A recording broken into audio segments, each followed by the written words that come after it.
Bom dia, queridos irmãos e irmãs. Nesta manhã, nós estamos aqui mais uma vez, em nome de Jesus, para ministrarmos o estudo bíblico da nossa escola dominical. Nosso tema hoje é para a liberdade que Cristo nos libertou. Nós vamos refletir um pouco sobre a história do liberto de Gerasa e nós vamos trazer lindas lições para a nossa vida espiritual. Eu quero convidar você para permanecer conosco. Nossos estudos não são longos, pelo contrário, eles são bem objetivos, e orarmos para que Deus possa nos abençoar durante esse momento que estivermos juntos, nos deliciando, refletindo na palavra do Senhor.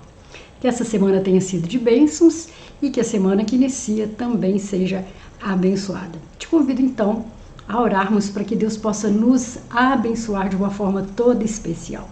Vamos lá? Deus, muito obrigado pela tua presença conosco. Muito obrigado, Deus, pelo teu amor, o teu cuidado, a tua provisão todos os dias da nossa vida. Que neste momento que nós vamos estudar sobre a tua palavra, que o Senhor possa falar aos nossos corações, visitar aqueles que estão acessando esse vídeo, para que eles também possam ser edificados naquilo que eles mais necessitam, serem fortalecidos na fé, serem curados, serem libertos, que o Senhor possa fazer uma obra maravilhosa em nós, nesta manhã ou em qualquer outro momento que esse vídeo for acessado. Abençoa-nos, ó Pai, nos conduz, em nome de Jesus. Amém e amém. Bom, a caminhada cristã nos possibilita viver muitas experiências e algumas são passíveis de entender, outras assumem uma dimensão de mistério. E esse texto, ele vai ter essa conotação, né? Muitas vezes nós vamos ficar pasmos diante da narrativa dos evangelhos em que se encontram esse texto, em que foram registrados esse acontecimento na vida de Jesus, no ministério de Jesus. Testemunhar o poder sobrenatural de Deus é muito importante. Colabora para a nossa maturidade cristã e para o fortalecimento da nossa fé e do compromisso no ministério. Assim foi com os discípulos. Eles presenciaram coisas extraordinárias no ministério de Jesus, mas também aquelas coisas que nós consideramos ordinárias, aquelas do dia a dia, que também fazem toda a diferença na nossa fé. E ao optarem por caminhar por Jesus, eles se depararam com experiências que confrontavam e também ensinavam a eles. O encontro com o liberto geraseno foi uma dessas experiências incríveis que eles puderam vivenciar, né? Essa foi uma narrativa importante para a comunidade primitiva, pois ela está relatada nos 3 evangélicos, que a gente chama de evangelhos sinóticos: Mateus, Marcos e Lucas. Ainda que as perspectivas sejam diferentes, né? Cada um tem o seu ângulo de contemplação e de registro, todos têm o compromisso de mostrar que não há força maligna, quer demônio, quer estrutura social, que seja maior que o poder de Jesus. Aleluia! E nesta lição nós vamos nos apegar mais especificamente ao relato de Marcos. Antes disso, antes de entrarmos no texto bíblico, que será a nossa base, né, para essa meditação, eu gostaria de compartilhar com vocês um texto, né, que está em Marcos 1, 21, 28, que narra que Jesus começa o seu ministério expulsando um demônio lá em Cafarnaum. Eu te convido a ler comigo. Eles foram para Cafarnaum e assim que chegou o sábado, Jesus entrou na sinagoga e começou a ensinar. Todos ficavam maravilhados com o seu ensino, porque ele ensinava como alguém que tem autoridade e não como os mestres da lei. Justamente naquela hora, na sinagoga, um homem possesso de um espírito imundo gritou: "O que queres conosco, Jesus de Nazaré? Vieste para nos destruir? Sei quem tu és, o Santo de Deus." "Cale-se e saia dele", repreendeu Jesus. O espírito imundo sacudiu o homem violentamente e saiu dele gritando. Todos ficaram tão admirados que perguntavam uns aos outros: "O que é isso?" Um novo ensino e com autoridade. Até aos espíritos imundos ele dá ordens. e eles lhe obedecem. As notícias a seu respeito se espalham rapidamente por toda a região da Galileia. Então, queridos, o tema da expulsão de demônios, ele vai aparecer várias vezes no Evangelho, e é assim que Jesus inicia seu ministério em Cafarnaum. Nesse tremendo momento, dentro de uma sinagoga, quando há manifestação demoníaca ali dentro, Jesus repreende aquele demônio na mesma hora e causa espanto, admiração, e as notícias a seu respeito então começam a se espalhar. Agora então nós vamos ler o nosso texto básico, que é o texto que está em Marcos, no capítulo 5, de 1 a 20. Nós vamos ler na Nova Versão Internacional e diz o seguinte: Eles atravessaram o mar e foram para a região dos Gerazenos. Quando Jesus desembarcou, um homem com um espírito imundo veio dos sepulcros ao seu encontro. Esse homem vivia nos sepulcros e ninguém conseguia prendê-lo, nem mesmo com correntes, pois muitas vezes lhe haviam sido acorrentados pés e mãos, mas ele arrebentara as correntes e quebrara os ferros de seus pés. Ninguém era suficientemente forte para dominá-lo. Noite e dia ele andava gritando e cortando-se com pedras entre os sepulcros e nas colinas. Quando ele viu Jesus de longe, correu e prostrou-se diante dele e gritou em alta voz: Que queres comigo, Jesus, filho do Deus Altíssimo? Rogo-te por Deus que não me atormentes. Pois Jesus lhe tinha dito: Saia deste homem, espírito imundo. Então Jesus lhe perguntou: Qual é o seu nome? Meu nome é Legião, respondeu ele, porque somos muitos. E implorava Jesus com insistência que não os mandasse sair daquela região. Uma grande manada de porcos estava pastando numa colina próxima. Os demônios imploraram a Jesus: Manda-nos para os porcos para que entremos neles. Ele lhes deu permissão, e os espíritos imundos saíram e entraram nos porcos. A manada de cerca de 2.000 porcos atirou-se precipício abaixo em direção ao mar e nele se afogou. Os que cuidavam dos porcos fugiram e contaram esses fatos na cidade e nos campos, e o povo foi ver o que havia acontecido. Quando se aproximaram de Jesus, viram ali o homem que fora possesso da legião de demônios assentado, vestido e em perfeito juízo, e ficaram com medo. Os que o tinham visto contaram ao povo o que acontecera ao endemoniado e falaram também sobre os porcos.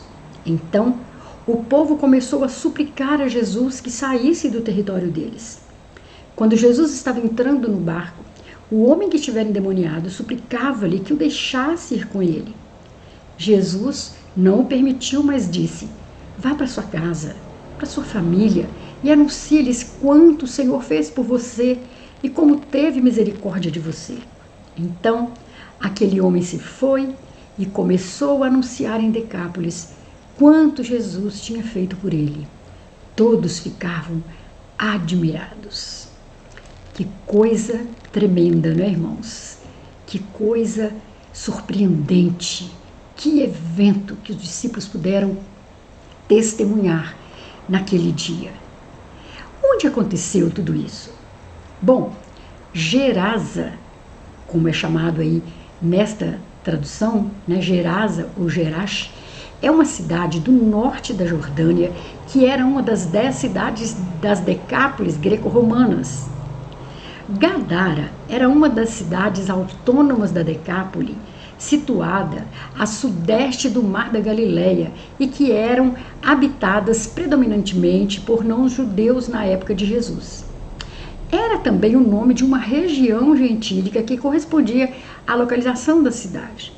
Ela era habitada por nobres, sendo assim uma cidade rica e luxuosa. Então, o nome, Gesara ou Gadara, tanto pode se referir a uma cidade quanto a uma região inteira.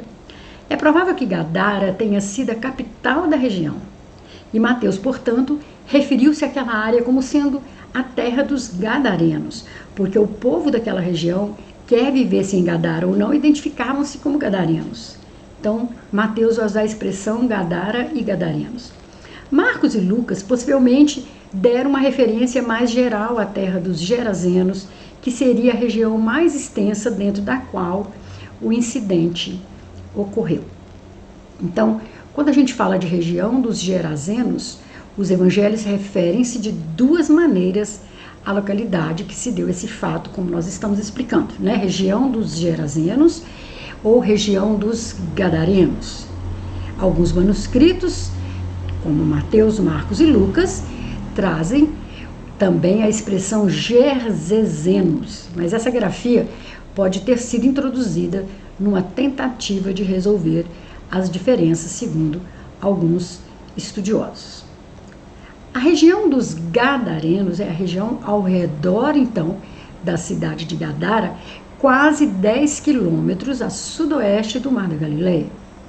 Marcos e Lucas identificam a região pela capital, né, Gesara, localizada a uns 56 quilômetros a sudeste do mar.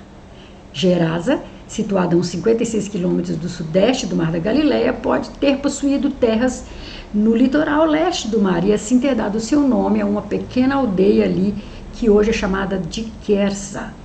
A uns 1.600 metros ao sul, há um despenhadeiro bastante íngreme dentro de 45 metros da praia. E a uns 3 quilômetros de lá, existem túmulos nas cavernas que parecem ter sido usados como habitações. O fato é que nos dias de Jesus, esses lugares eram o ponto de reunião de homens miseráveis, atormentados por doenças, os pares da sociedade. Na descrição da cura que Jesus efetuou num processo no país dos Gadarenos, há uma especial referência a esses túmulos, né? Em Marcos 5, 2 e 3 diz assim: veio dos sepulcros ao seu encontro um homem possesso de espírito imundo que vivia nos sepulcros. Então, ele habitava ali naqueles túmulos cavados naquelas rochas. Então, é difícil localizar com precisão e cada evangelista se ateve ao seu conhecimento da região, que era uma região gentílica, tanto é que ali também eles cuidavam e cultivavam ali, né, os porcos. Bom, nós vamos ver que o milagre ocorre, então, que nós vamos chamar de Gerasa, né? Jesus começa o seu ministério expulsando o poder do mal entre as pessoas do seu povo, atravessa o mar para alcançar povos considerados gentios. Com isso, os discípulos aprendem que a boa notícia de Jesus rompe barreiras étnicas e culturais. Não está restrita apenas a um povo.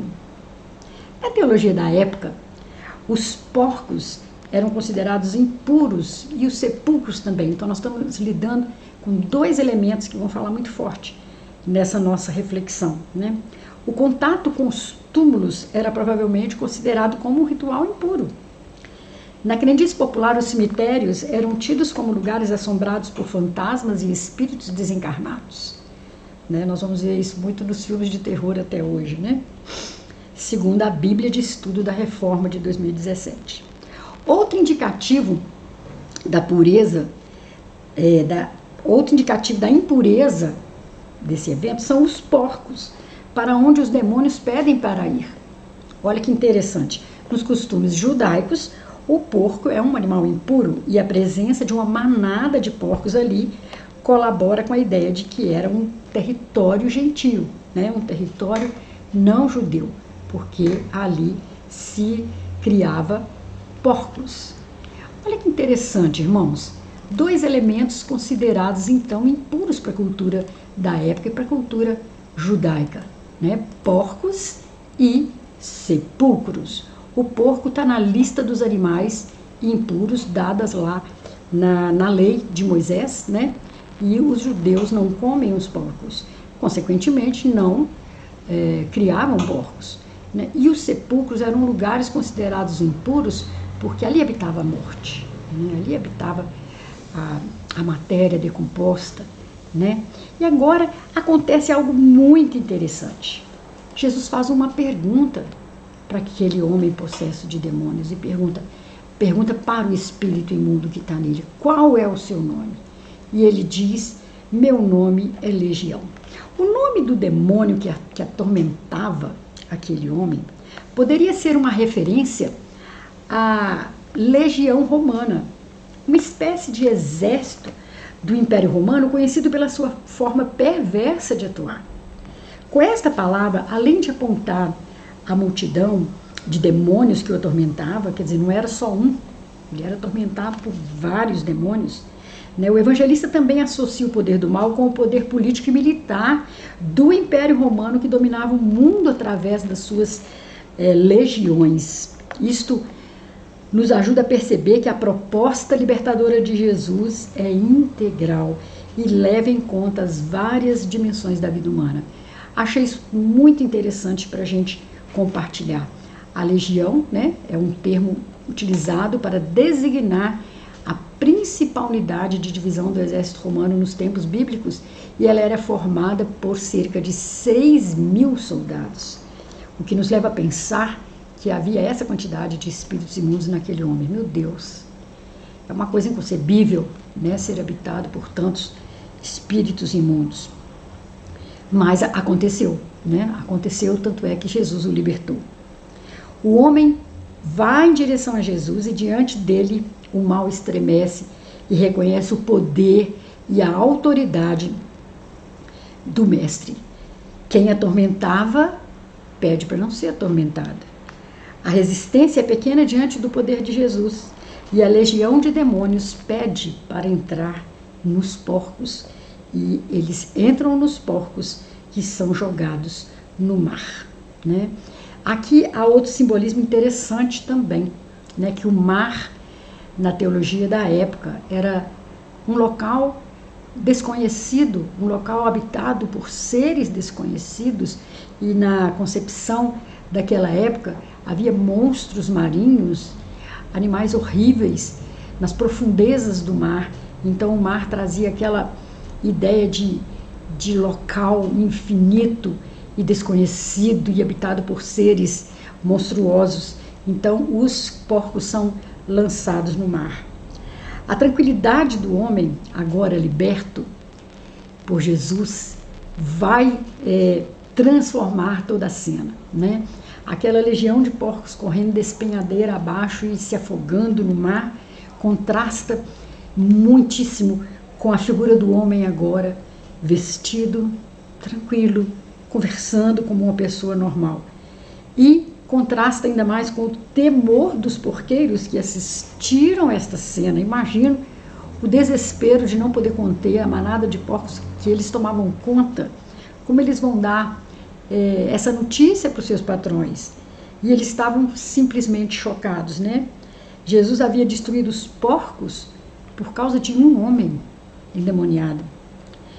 E este homem estava se sentindo tão maravilhado com a sua nova condição de vida, que contrasta também, né, que ele pede a Jesus para que ele possa seguir a Jesus por onde for. E enquanto os porqueiros rogam a Jesus que saia dali, porque ele está trazendo prejuízo para a região. Meu Deus, que cena memorável, né? Que cena tremenda. Quantas pessoas ali reunidas, né? Empregados e patrões que foram chamados para poder conferir o que tinha acontecido ali. Certamente esse endemoniado causava terror naquela região. Certamente as pessoas evitavam passar por ali, porque não podiam com ele, né? Várias vezes tentaram acorrentá-lo, amarrá-lo, para que ele não incomodasse as pessoas. Nada parava naquele homem ou impedia aquele homem de se manifestar. Sabe-se lá o que ele fez, né, enquanto estava possesso dos espíritos imundos. Portanto, as pessoas sabiam da situação daquele homem. E talvez muitos até desejassem a morte daquele homem. Se ele morresse, eles se livravam de um grande problema.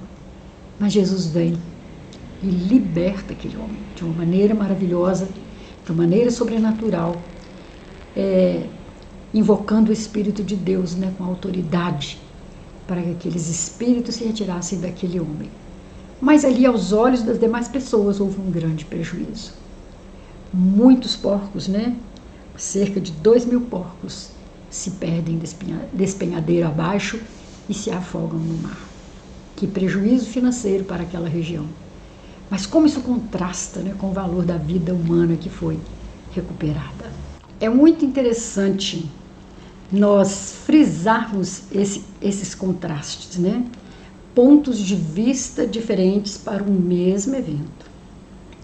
Os donos dos porcos e seus empregados viram tudo isso embasbacado, somando os prejuízos, contando os prejuízos. O endemoniado, ele viu sob a ótica da sua libertação. Ele agora era um ser humano recuperado, um ser humano liberto, um ser humano que poderia ser útil a si mesmo, a sua família e aos seus conterrâneos. O ponto de vista diferente também. O povo pedia para Jesus se retirar e o liberto pedia para segui-lo.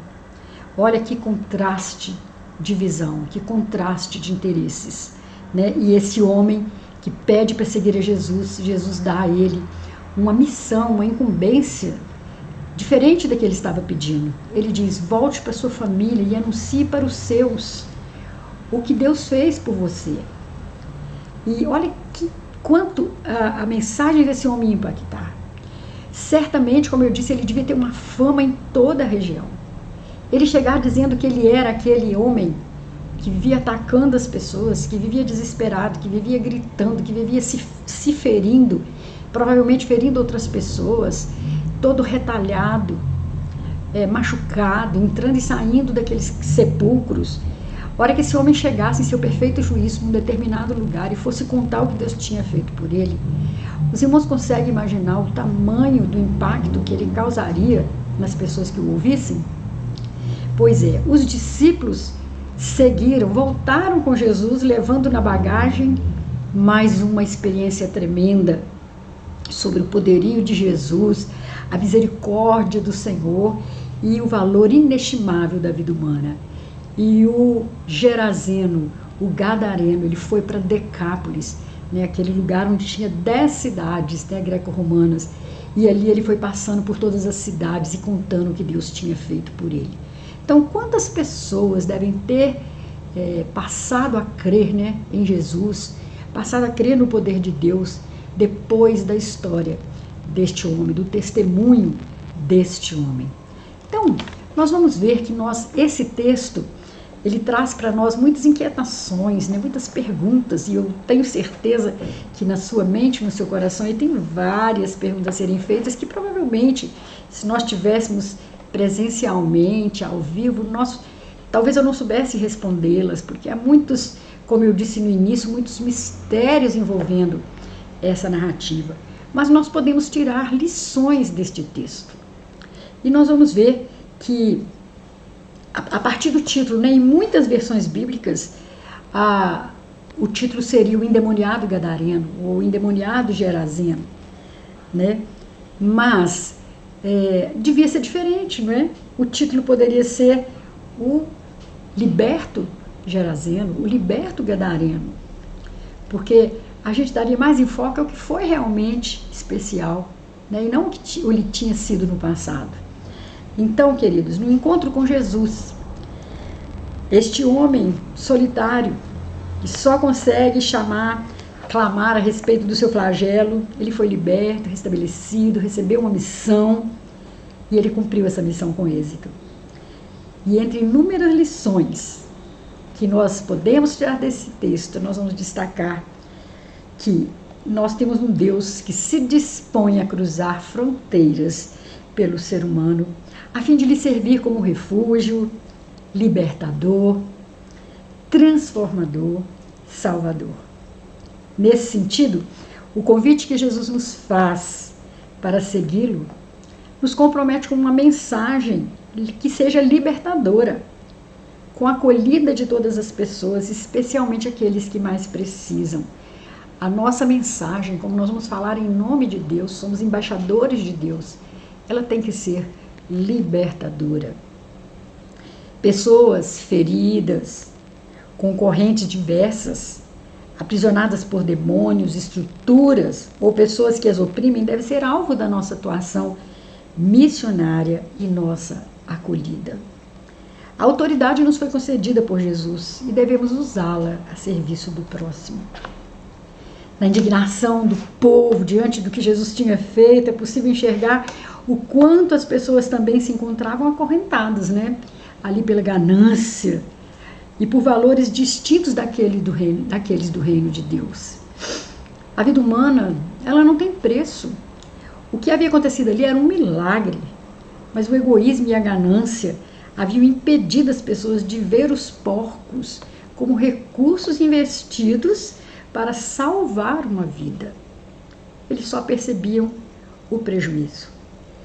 Certamente, esses que só percebiam o prejuízo, por não reconhecerem o valor e a necessidade daquele homem que vivia marginalizado, não puderam contemplar a beleza e a maravilha que aconteceu na vida dele. Deus nos proporciona diferentes maneiras de atuar como agentes de libertação. Nesse sentido, como nós devemos nos portar diante dos investimentos missionários e de ação social propostos pela igreja? A libertação, irmãos, às vezes nós pensamos só num evento ou numa situação mística, espiritualizada, mas não, há muitas pessoas aprisionadas por toda sorte de correntes, E ali a igreja tem feito trabalhos em áreas que podem libertar as pessoas. E como é que nós nos engajamos nisso? Talvez você diga, não, eu estou num outro ministério, o meu ministério é do louvor, ou do ensino, ou da administração, mas o Ministério de Ação Social, ele não tem a responsabilidade sozinho de fazer a obra libertadora das mais diversas correntes que possam estar sobre as pessoas.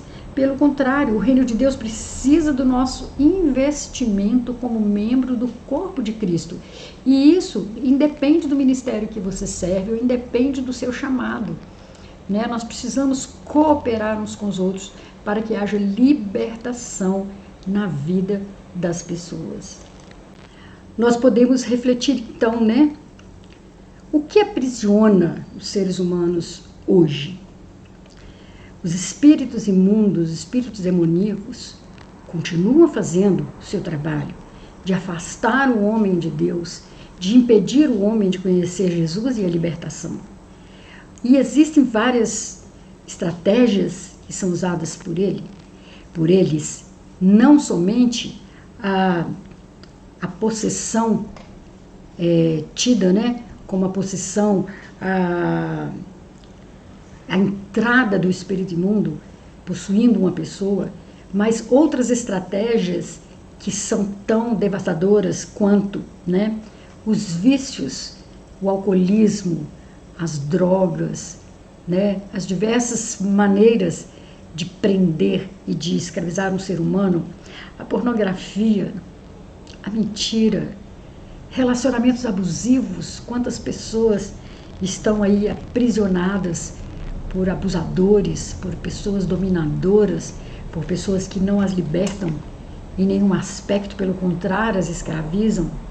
A ganância, ter mais e mais e mais e mais. O consumismo, que é um demônio também, se nós formos olhar pelo tanto que escraviza, e as pessoas sempre querem consumir mais e mais, ainda que tenham o suficiente para viver. As dívidas também, as dívidas é uma forma, uma estratégia de escravizar o ser humano. A própria miséria, aquele círculo vicioso da miséria, que não permite que haja libertação. Enfim, hoje os seres humanos têm os mais diferentes aspectos de escravização espiritual, social, emocional, física, E nós, o que nos mantém cativo? Diz que toda pergunta que a resposta seja eu não consigo deixar de, é algo que nos tem aprisionado.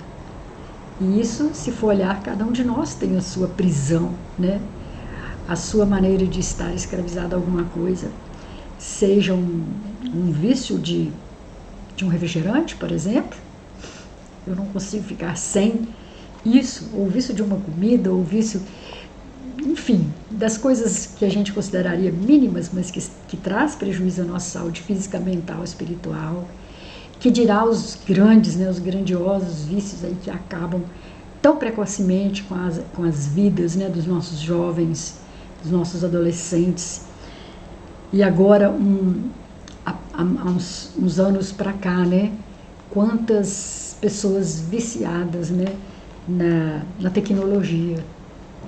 São viciadas em jogos tecnológicos, viciadas na própria manuseio, né, de um celular, de um computador, de tal forma que não conseguem dormir, não conseguem sair, não conseguem se relacionar. Quantas coisas têm sido usadas para nos escravizar. Daí nós vemos a nossa necessidade imensa da libertação de Cristo Jesus para as nossas vidas, para a vida daqueles que nos rodeiam, para a vida dos nossos familiares. Né? Que tremendo este momento, que necessidade urgente nós temos para que Jesus venha trazer a vida abundante que Ele promete para nós. A nossa vida, a vida do ser humano de modo geral tem sido medíocre, quando não infeliz, quando não miserável em muitos aspectos. Isso precisa de libertação. Eu penso que ficarmos espiritualizando muito esse contexto nos leva para muito longe de nós. Mas eu não sou possessa de um espírito imundo. Meus parentes, meus familiares, meus amigos não estão possessos de um espírito imundo. Mas estão aprisionados por alguma coisa que precisa de libertação. E é isso que nós precisamos pensar, enquanto indivíduos e como igreja, né, quanto nós devemos investir na área da libertação integral do ser humano, da libertação emocional, quantas doenças mentais, quanta gente precisando ser ouvida, ser tratada, até mesmo pastores, lideranças, né, quantas pessoas precisando serem tratadas, quantas pessoas na área física, quantas enfermidades, adoecendo o corpo, adoecendo a alma, adoecendo o espírito. E quantas outras cadeias e prisões na área espiritual. Então, irmãos, é algo que nos faz refletir muito sobre a nossa omissão, a nossa indiferença, a nossa negligência enquanto cristãos para com a vida humana. Talvez nós estejamos passando ou vivendo do lado daqueles que só viram prejuízo no que Jesus fez. Não estamos nos envolvendo suficientemente na libertação do nosso próximo, da nossa próxima, na libertação da nossa própria vida, dos nossos queridos. Não estamos investindo nas estratégias que Deus nos concedeu com autoridade espiritual para orarmos, para falarmos, para orientarmos as pessoas. É algo para refletirmos profundamente, não só agora, nesse momento de estudo bíblico, mas toda a nossa vida. E para concluir, eu trouxe aqui para nós um versículo que se encontra em Isaías 61, versículo 1, mas também ele se repete no Evangelho de Lucas. No Evangelho de Lucas, no capítulo 4:18. Lucas 4:18 vai repetir essa profecia messiânica que se encontra em Isaías 61. Há muitos séculos antes de Jesus, o profeta disse sobre o Messias, palavras do Messias: o Espírito do Senhor Deus está sobre mim, porque o Senhor me ungiu para pregar boas novas aos quebrantados.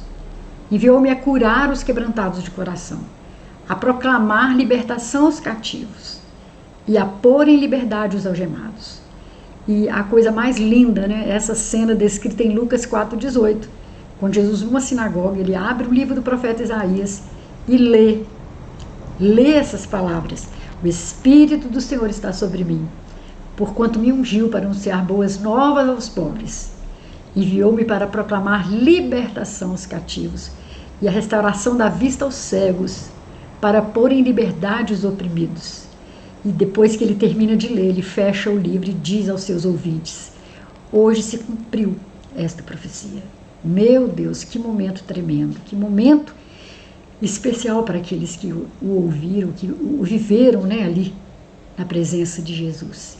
E é isso que está acontecendo. Jesus veio para libertar os cativos de qualquer forma de escravidão, tanto daquela forma quanto o gadareno estava, né, quanto qualquer outra forma de escravidão. Você crê nisso? Se você crê que Jesus veio para libertar os cativos e ele realmente tem poder para fazer isso, nós precisamos estar atentos àquilo que Deus quer nos usar para fazer. E a Igreja Metodista, ela tem uma carta pastoral sobre, o título se chama A Igreja e os Demônios, uma carta pastoral de 2007, e ela diz nessa carta pastoral o seguinte: a Bíblia recomenda que resistamos ao diabo e ele fugirá de nós. Essa resistência é um ato de perseverar na fé redentora de Cristo Jesus, que veio com poder para destruir as obras do maligno. A Bíblia diz isso. O diabo é o espírito maligno que não pode ser vencido pela nossa força, mas sim pela força e o poder do Espírito de Deus que opera em nós e através de nós. Nossa fé em Cristo, nossa vida verdadeira, íntegra e santa é algo que o diabo não pode enfrentar. Basta fé, unção do Espírito de Deus, coragem para enfrentar o diabo e ele fugirá de nós. Devemos lembrar que Jesus conferiu essa mesma autoridade sobre os espíritos malignos aos seus discípulos. Naturalmente que é uma área muito específica e que muitos têm um chamado específico para a área da libertação.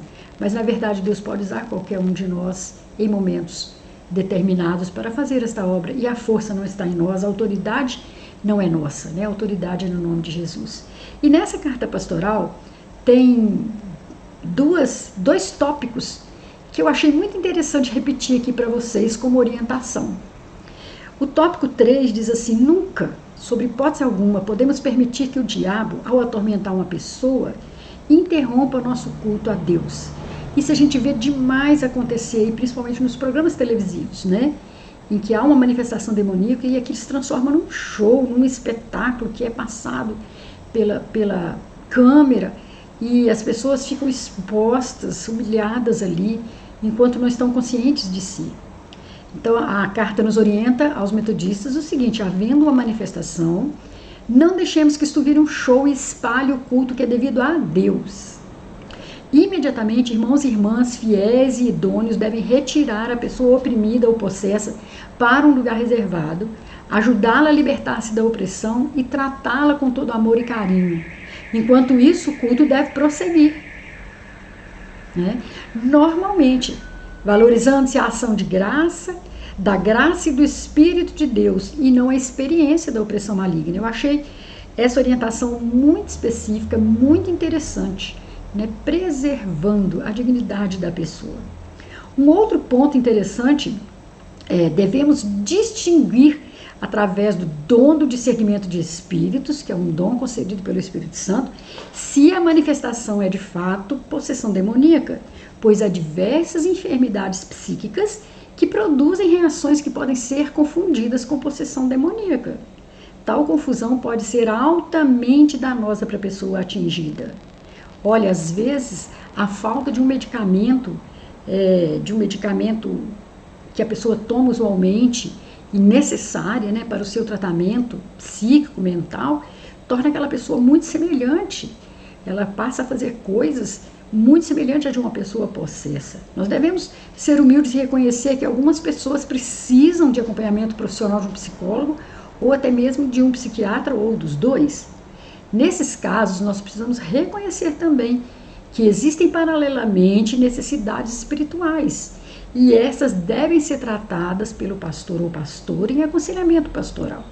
Então, precisamos discernir com o que nós estamos lidando, e somente o Espírito de Deus pode nos dar esse discernimento.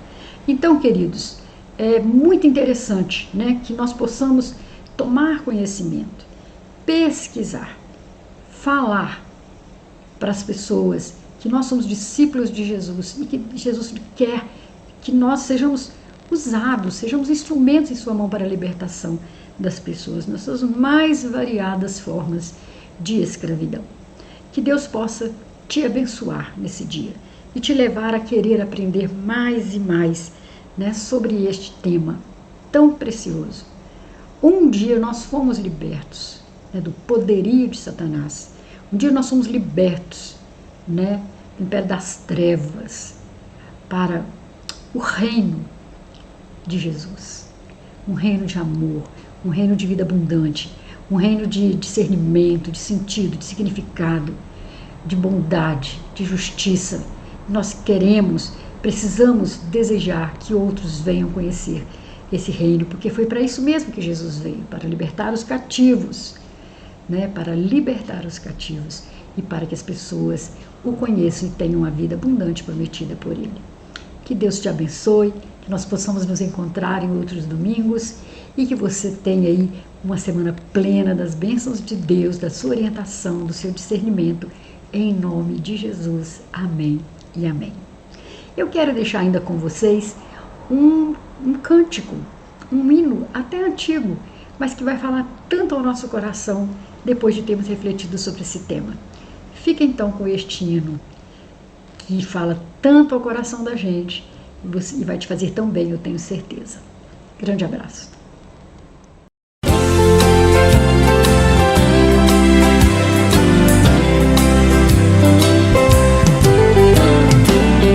Perdido, pecador, longe do meu Jesus,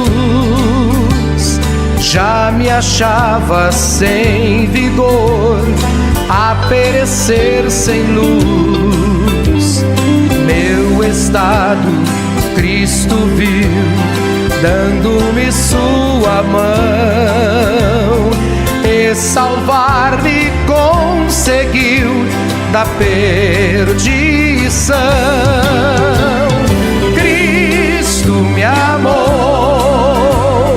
e me livrou, o seu imenso amor me transformou. Foi seu poder, o seu querer, Salvador me transformou. Cristo me amou e me livrou, o seu imenso amor me transformou. Foi seu poder,